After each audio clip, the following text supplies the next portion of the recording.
বারবার কেঁদে কেঁদে একটাই কথা বলছেন তিনি, আর হাঁটতে পারবো না। দমদমের ব্যস্ত রাস্তায় অটো চালকের বেপরোয়া গাড়ি চালানোর অভিযোগ। পথ দিয়ে যাওয়ার সময় এক মহিলার পায়ের উপর দিয়ে চলে গেল অটো। মুহূর্তের মধ্যেই রাস্তায় পড়ে যন্ত্রণায় কাতর মহিলা। কিন্তু কিভাবে ঘটলো এই দুর্ঘটনা, দেখুন পুরো ঘটনা। নমস্কার বন্ধুরা, আপনারা দেখছেন voice of Bankura, presented by hungry eyes and garden villa.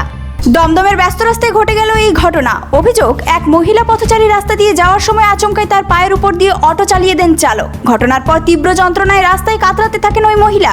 বারবার কেঁদে কেঁদে বলতে থাকেন, আর হাঁটতে পারবো না। তার এই কান্না এবং যন্ত্রণার দৃশ্য রীতিমতো শিউরে ওঠার মতো। অভিযোগ, শহরের বিভিন্ন রাস্তায় অটো চালকদের একাংশের বিরুদ্ধে ট্রাফিক নিয়ম না মানার অভিযোগ রয়েছে। যেখানে সেখানে দাঁড়িয়ে পড়া, অতিরিক্ত যাত্রী তোলা, আচমকা ওভারটেকিং। নিত্যদিনের এই সমস্ত অভিযোগের মধ্যেই এবার সামনে এলো পথচারীর পায়ের উপর টোটো উঠে যাওয়ার মতো ঘটনা। আর এই ঘটনায় ফের প্রশ্ন তুলে দিল পথচারীদের নিরাপত্তা নিয়ে। ব্যস্ত রাস্তায় গাড়ি চালানোর সময় চালকদের আরো সতর্ক থাকা কতটা জরুরি, এই ঘটনা যেন চোখে আঙুল দিয়ে দেখিয়ে দিল। একটু অসতর্কতা বা বেপরোয়া গাড়ি চালানো যে একজন মানুষের জীবনে কতটা বড় বিপদ ডেকে আনতে পারে, দমদমের এই ঘটনায় তারই প্রমাণ। এখন আহত মহিলা চিকিৎসা এবং দুর্ঘটনার প্রকৃত কারণ কি, সেদিকেই নজর। পাশাপাশি বেপরোয়া গাড়ি চালানোর অভিযোগ সত্যি হলে সংশ্লিষ্ট চালকের বিরুদ্ধে কি ব্যবস্থা নেওয়া হয়, সেটাও দেখার বিষয়।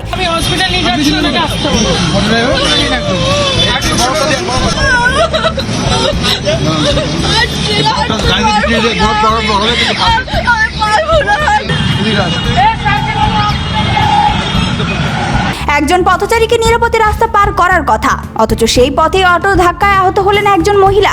তার মুখে একটাই আর্তনাদ, আর হাঁটতে পারবো না। এবার এই ঘটনায় প্রশাসন কতটা কড়া পদক্ষেপ নেয়, সেদিকেই নজর থাকবে।